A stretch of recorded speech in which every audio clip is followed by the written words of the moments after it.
Just as a body, though one, has many parts, but all its many parts form one body, so it is with Christ.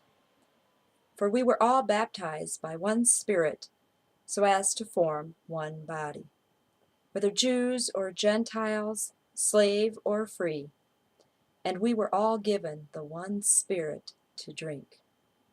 Even so, the body is not made up of one part, but of many. Now, if the foot should say, "Because I am not a hand, I do not belong to the body," it would not for that reason stop being part of the body. And if the ear should say, "Because I am not an eye, I do not belong to the body," it would not for that reason stop being part of the body. If the whole body were an eye, where would the sense of hearing be? If the whole body were an ear, where would the sense of smell be?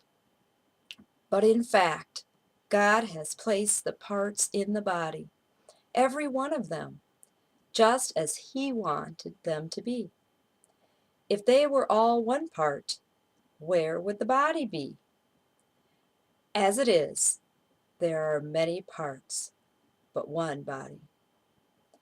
The eye cannot say to the hand, "I don't need you." And the head cannot say to the feet, "I don't need you." On the contrary, those parts of the body that seem to be weaker are indispensable, and the parts that we think are less honorable we treat with special honor, and the parts that are unpresentable are treated with special modesty, while our presentable parts need no special treatment. But God has put the body together, giving greater honor to the parts that lacked it, so that there should be no division in the body, but that its parts should have equal concern for each other. If one part suffers, every part suffers with it. If one part is honored, every part rejoices with it. Now you are the body of Christ, and each one of you is a part of it. And God has placed in the church, first of all, apostles, second, prophets, third, teachers, then miracles, then gifts of healing, of helping, of guidance, and of different kinds of tongues. Are all apostles? Are all prophets? Are all teachers? Do all work miracles? Do all have gifts of healing?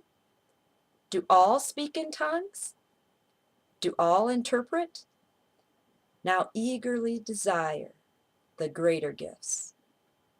If I speak in the tongues of men or of angels, but do not have love, I am only a resounding gong or a clanging cymbal. If I have the gift of prophecy and can fathom all mysteries and all knowledge, and if I have a faith that can move mountains but do not have love, I am nothing.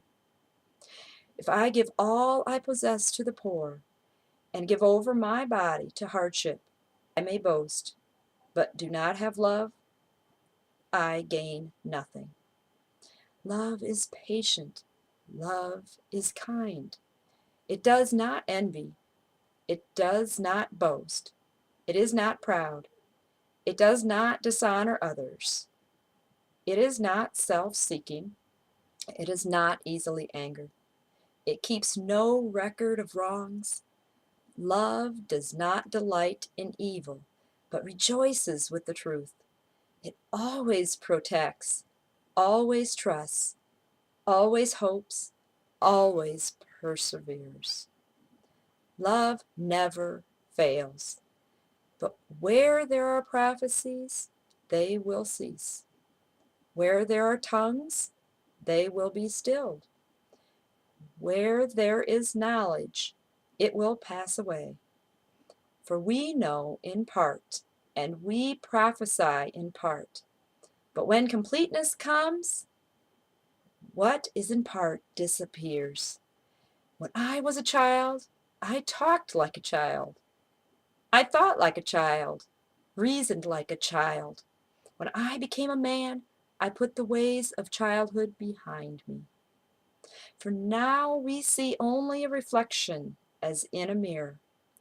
Then we shall see face to face. Now I know in part, then I shall know fully, even as I am fully known.